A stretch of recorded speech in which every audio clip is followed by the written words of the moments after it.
Today's big headline is the ADP National Employment Report that was released this morning. Private employment grew by only 54,000 jobs in August versus an estimated 68,000. So another miss with the numbers. The silver lining is that we're up from where we were in June, where we lost 33,000 jobs, but it's a big step backwards from July, where 104,000 jobs were added. The biggest gains came from leisure and hospitality, construction, and professional services, with the largest losses showing up in trade, transportation, and utilities, and education and health services. With these numbers following yesterday's disappointing job openings and labor turnover summary, it's more fuel on the fire for the Trump administration as they lean on the Fed to cut rates. Expect that to come very soon. In other news, the National Institute on Retirement Security released a study titled "A Data-Driven Look at Tenure and Turnover Among Younger Workers." It shows Gen Z and millennials don't switch jobs more than other generations. It completely debunks the long-standing job-hopping myth associated with younger workers. Here are the facts. In 2024, both Gen Z and millennials, ages 25 to 34, had a median job tenure of 2.7 years, which is virtually identical to the median job tenure baby boomers had at the same career stage back in 1983. It turns out that it's economic conditions rather than generational attitudes that drive worker turnover. Quit rates rise during strong economies and fall during recessions, like we saw during the 2008 Great Recession and the 2020 pandemic. The exception is public sector jobs, since their benefits really promote retention. State and local government employees have significantly lower quit rates due to more widespread access to pensions and healthcare benefits. So there you go, Zoomers and millennials. You're now armed with the data to push back on any criticism you get from boomers. Now, as a Generation Xer, I'm content to let the rest of you fight it out, since everyone pretty much agrees that it's us that's the best generation. Moving on, Business Insider published an article titled "Amazon's Hardcore Culture Reset." It says CEO Andy Jassy is dialing Amazon back to day one, and it's getting ruthless. Sounds like micromanagement is in full effect right now. Employees are having to record the work-related share of their company phone use, and reimbursement costs will scale down with personal use, which sounds awful for everyone involved. I wouldn't want to be on either side of that equation. No fun at all. He's also made corporate staff return to the office 5 days a week. No flexibility whatsoever. He really wants in-person collaboration to be the standard and isn't considering other options.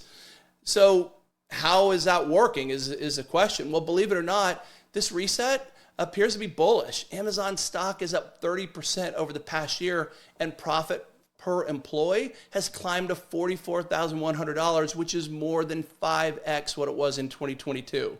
So you have unhappy employees, happy shareholders. Can you sustain both over time? Well, I guess we'll find out. Time will tell.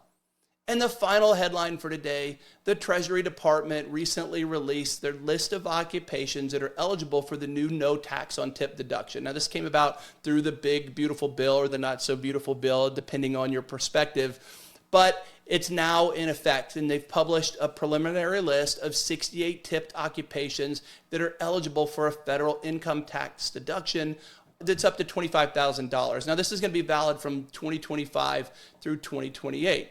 They've broken the occupations down into 8 categories: beverage and food service, hospitality and guest services, home services, personal services, personal appearance and wellness, recreation and instruction, and transportation and delivery, and then entertainment and events, which I find somewhat amusing because it includes dancers. The definition of a dancer is just someone who performs dances.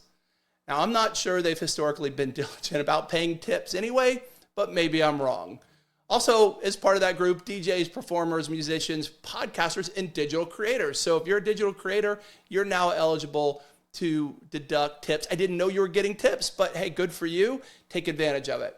Now, this deduction kicks in for individuals who are earning less than $150K a year. But in reality, more than 1/3 of tipped workers, those that are on the list, already earn so little that they don't actually owe federal income tax, which clearly minimizes this law's benefit. For a full list, if you want to see it, it defines all the occupations. Go to treasury.gov. So those are your headlines for today. But before we leave, here's your fun fact. In 1965, NASA hired mathematician Katherine Johnson after a 30-second interview. Many claim that it's the shortest interview on record. I don't know how we could prove that. Johnson's stellar reputation as a human computer at NACA, which was NASA's predecessor, spoke for itself. She had a razor-sharp mind and could do calculations that no one else could perform. And they were already deemed mission critical, so the interviewer didn't need long to greenlight her for the Apollo trajectory work. Johnson's math ultimately helped Apollo 11 land on the moon, and that proved that that brief chat was a stellar call by the interviewer. So as a message to anyone who interviews, hiring managers, HR, if NASA can do it quickly, you can too. So that's it for today. Thanks for listening. Please like, subscribe, share any feedback you have, and I look forward to talking to you soon.